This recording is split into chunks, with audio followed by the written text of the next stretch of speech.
Joining us now with an exclusive update is Robert Scott Bell. Thanks again, Michael. Always an honor to be with you and the Savage Nation audience, talking health, freedom, and liberty to an audience that really appreciates it, despite the blackout in the mainstream media to much of this message. And thank God you're there, Michael, doing your thing as well. This week, we've got 100 years to cover in a short time. In fact, I've often talked about the 20th century being the century of descent into tyranny. If we look at all the things that happen, and I can certainly speak of it in terms of medical, we can talk economic as well. But right now, for our health kind of concept here, definitely the descent into medical tyranny. And 100 years ago, right now, 2010, the year Obamacare was passed. But 100 years earlier was the publication of something that set the stage for Obamacare. That's right, a century in the making. And this was due to the Rockefeller Foundation-funded report called the Flexner Report. They hired this guy, Abraham Flexner, to basically do a preordained report on the state of medical education in America. Why preordained? Well, the design of the study was basically to ensure that they could begin to control the medical education so it would eliminate all competition to what was developing at the early part of the 20th century. That was the move toward exclusivity of petrochemical medicines. Right. That's right. Doctors, healers throughout history have used natural substances, herbs, plant medicinals. In the 19th century, homeopathic medicine, even the early part of the 20th century, was a mainstay of medical treatments, if you will. You can go back to the war between the states, and you'll find the Northern Union soldiers and the Southern soldiers all had homeopathic medical kits as well. You can go to the museums. They're there.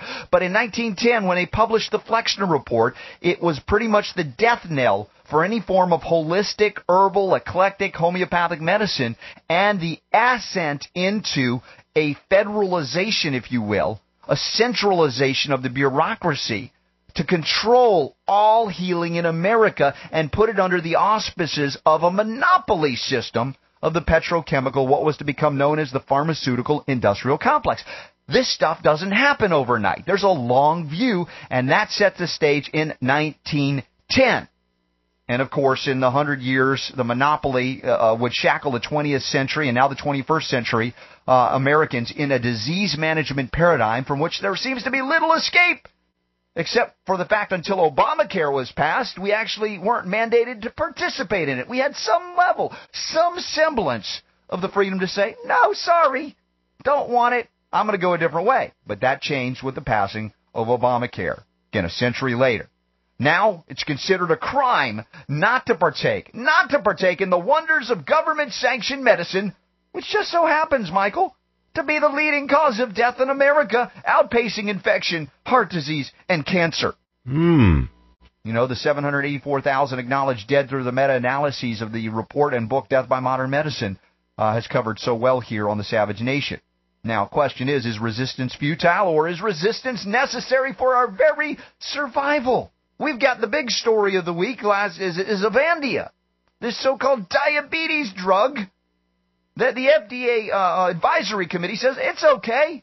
It's okay. It's causing heart attacks. We acknowledge that, but they're FDA-approved heart attacks, so we want you to keep it on the market. But if it were an herb, Michael, think about that. It would have been banned from planet Earth. They would take Saturn V rockets out of retirement, dig them up from the museums, and they'd put all the Avandia. If it were an herb, all the Avandia would be put on that ship and sent out to space, never to return. That's what happens when an herb can do something that they say is a little untoward, a side effect from the herb, and it's banned. But if a drug causes death, heart attacks, well, it's too important to pull off the market. And that's kind of a upside down to say the least. As I've said, these government bureaucratic types are all basically on FDA drugs or the money coming from Big Pharma. Why else would they support such a culture of death here? And then they say, well, we could maybe replace it with another drug. And I've covered these other drugs, including there's one called Januvia, which can cause liver damage.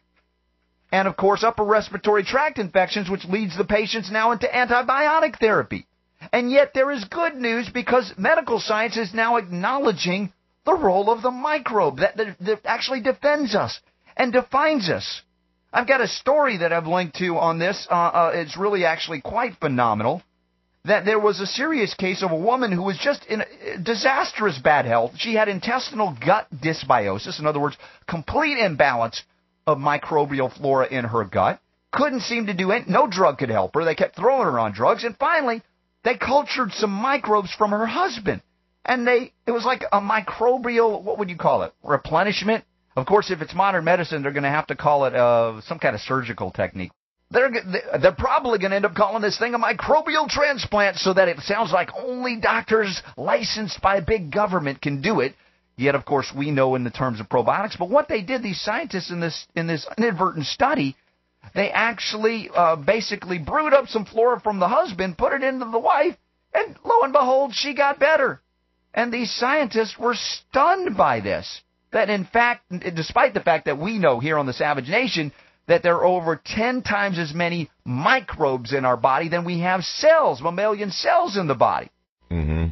But 2 weeks after this bacterial transplant, the scientists analyzed the microbes again, and her husband, this woman's husband's microbes had taken over. And a quote from the microbial ecologist here, she says that community was able to function and cure her disease in a matter of days. She said this woman's name, Janet Jansen, microbial ecologist at Lawrence Berkeley National Laboratory, co-author of the paper. She said, I didn't expect it to work. The project blew me away. Now, all the egg-headed science in the world, you come back and nature has the answer.